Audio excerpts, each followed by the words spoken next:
قد آتيتني من الملك وعلمتني من تأويل الأحاديث فاطر السماوات والأرض أنت ولي في الدنيا والآخرة توفني مسلما والحقني بالصالحين. میرے دوستوں، بزرگوں، بھائیوں، حضرت یعقوب علیہ السلام جب کنعان سے مصر تشریف لے گئے تھے اور مصر کے اندر حضرت یوسف علیہ السلام نے اپنے والد کا استقبال کیا اور والد کو مقام دیا، تخت دیا، اور اس کے بعد حضرت یوسف علیہ السلام نے فرمایا کہ اللہ رب العزت کا بڑا احسان ہے کہ اس نے مجھے جیل سے نکالا اور مجھے یہاں تخت پر بٹھایا، اور اللہ رب العزت کا بڑا احسان ہے کہ اس نے میرے والدین کو گاؤں سے لے کر شہر میں لے کر آیا، اس وقت کا احسان ہے۔ اور ساتھ ساتھ فرمایا کہ شیطان نے میرے اور میرے بھائیوں کے درمیان میں جھگڑا کروایا، حسد دلوایا، تو اس کے بعد مجھے اپنے بھائی لے کے گرا کا بڑا احسان ہے۔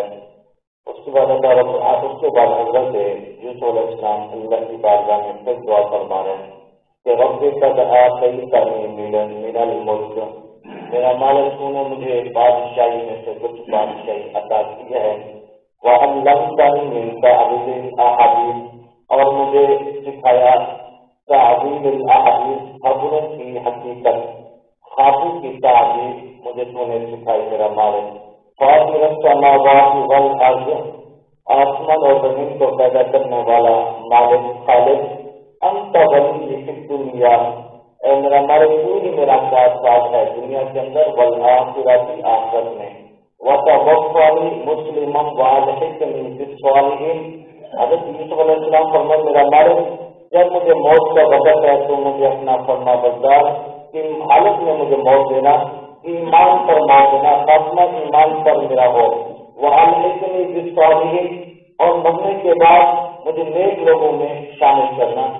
تو یوسف علیہ السلام اللہ سے یہ دعا کر رہے ہیں۔ ہمیں بھی چاہیے کہ اللہ ہمیں دنیا میں جب طرف اپنا اطاعت اور فرما بردار بنا کے رکھ، جب ہمیں موت ہے تو ایمان پر موت ہے، خاتمہ ایمان کرو، اور مرنے کے بعد بھی ہمیں نیک لوگوں میں شامل کر دے۔ تو یوسف علیہ السلام فرمانے کے بعد مسلمان والحقنی بالصالحین، میرا مالک جب مجھے تو اٹھائے تو اپنے فرما برداری میں اٹھانا، اور اس کے بعد مجھے نیک لوگوں میں شامل کر دینا۔ اس کے بعد یہاں تک حضرت یوسف علیہ السلام کا واقعہ قصہ تھا۔ اس کے بعد آگے ہمارے نبی صلی اللہ فرما رہے ہیں کہ ذالک من انباء الغیب نوحیہ الیک، یہ خبریں غیب کی تھی جو ہم نے وحی کی آپ کی طرف میرا محبوب۔ یہ واقعہ یوسف علیہ السلام کے صدیوں کو پہلا تھا، یہ کسی کو خبر اور علم نہیں تھا مکہ کے اندر۔ میرا محبوب اپنے آپ کو جبریل کے ذریعے، وحی کے ذریعے آپ کو بتایا یوسف علیہ السلام کا یہ مکمل واقعہ، تاکہ مشرکین مکہ اس واقعے کو سن کر وہ آپ کو نبی سمجھے کے بعد یہ اللہ کا نبی ہے، یہ آپ کے لیے نبوت کو ہونا، یہ آپ کے لیے کافی واقعہ۔ اگر ماننے والے لوگ مان لے، آپ کو نبی مانے، آپ کو یہ آپ پر یقین کر لے، تو یہ کتنا بھی کافی ہے ان لوگوں کے لیے۔ تو اللہ کو ذالک من انباء الغیب نوحیہ الیک، کہ یہ غیب کی خبریں جو وحی کی ہم نے آپ کی طرف، وما كنت لدیہم، اور نہیں تھے آپ ان کے پاس، اذ اجمعوا امرهم وهم يمكرون، جب وہ یہ تدبیر کر رہے تھے، جب وہ یہ پختہ ارادہ کیا تھا